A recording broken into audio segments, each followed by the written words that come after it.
Em Semeando a Boa Semente, falo sobre o cristianismo verdadeiro. A mim me parece que nos tempos que vivemos, o cristianismo tem perdido o enfoque dado por Jesus Cristo. Tenho percebido que vivemos um cristianismo unilateral. Um cristianismo em que exigimos de Deus, exigimos muito de Deus e nem sempre estamos tão dispostos a oferecer algo substancial a Deus.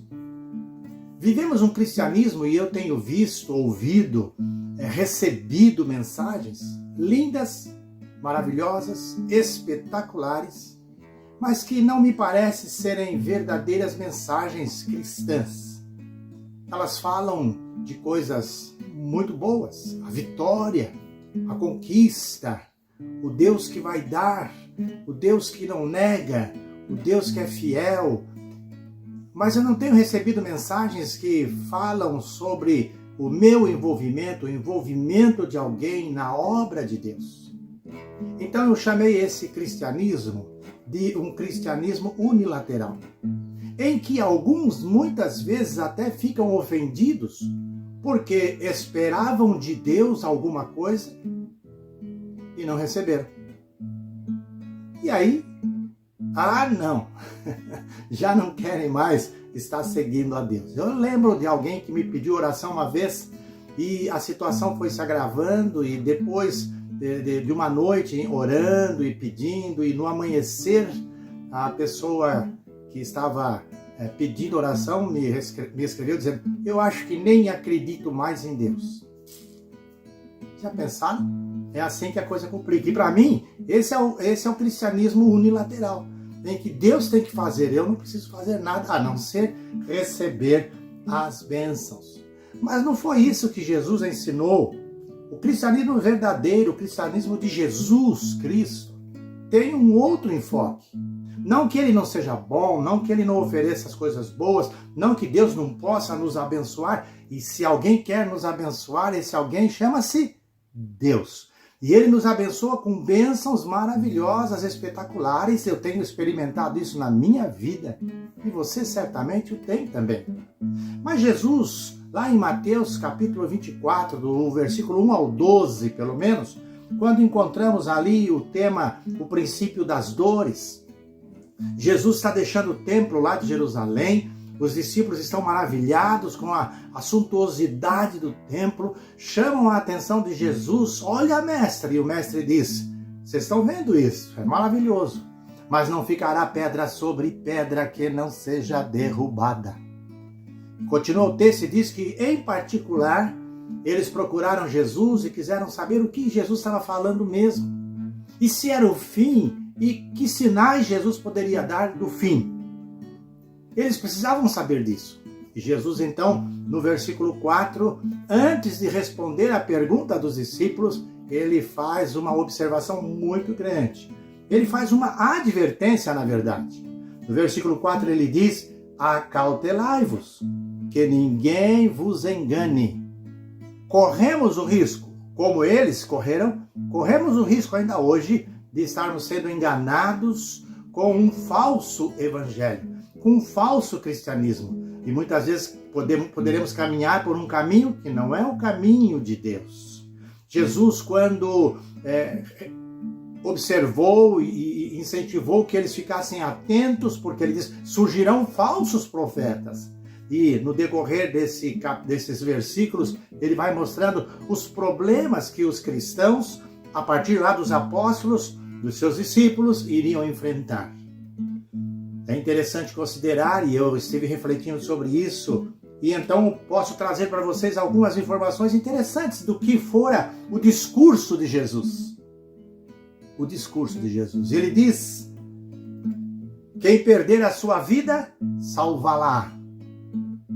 Muito interessante pensar nisso. Depois ele diz: não ajuntem tesouros na terra, que é para não ficarmos tão aprisionados aos bens, às coisas que temos. E ele não foi contra isso, mas ele achava que não deveríamos nos prender a essas coisas. Ele diz também o meu reino não é deste mundo. O reino de Jesus é de outro lugar, é no céu. E ele continua fazendo observações, e em vários lugares nos evangelhos ele mostra isso. Ele diz: se alguém quer vir após mim, negue-se a si mesmo, tome a sua cruz e siga-me. Olha que interessante. Mas que dureza é esta? Não é fácil seguir a Jesus nessas condições, não é? Negar-se a si mesmo, tomar a cruz. Cruz é sofrimento. Mas ele tinha uma boa proposta para cada um dos seus seguidores. Ele disse que precisamos entrar pela porta estreita. Eles largam a porta, mas conduz à perdição. Eu quero que vocês entrem pela porta estreita. Vão passar por dificuldades, mas lá no final é só bênção. Aí sim, é só bênção. Ele fala mais: o mundo irá odiá-los. Vocês serão odiados pelo mundo. E eu quero ser sempre amado. Mas Jesus disse que não vai ser bem assim. Não é bem assim. Seremos odiados. Jesus disse: no mundo tereis aflição. Olha aí. Ou aflições. No mundo tereis aflições. E claro que ele também enfrentou essas aflições. Mas nós não queremos. Nós queremos sempre algo que seja um refrigério para as nossas vidas, para as nossas almas. Mas não é a proposta de Jesus, porque ele sabia o que o cristianismo verdadeiro estava oferecendo para os seus seguidores. João capítulo 6, versículos 6, 7, versículos 67, 68 e 69, melhor dizendo, diz assim: quereis vós também retirar-vos? Jesus estava pregando, ensinando uma grande multidão, mas a sua palavra era tão direta que aqueles seguidores, seus discípulos, começaram a ir embora.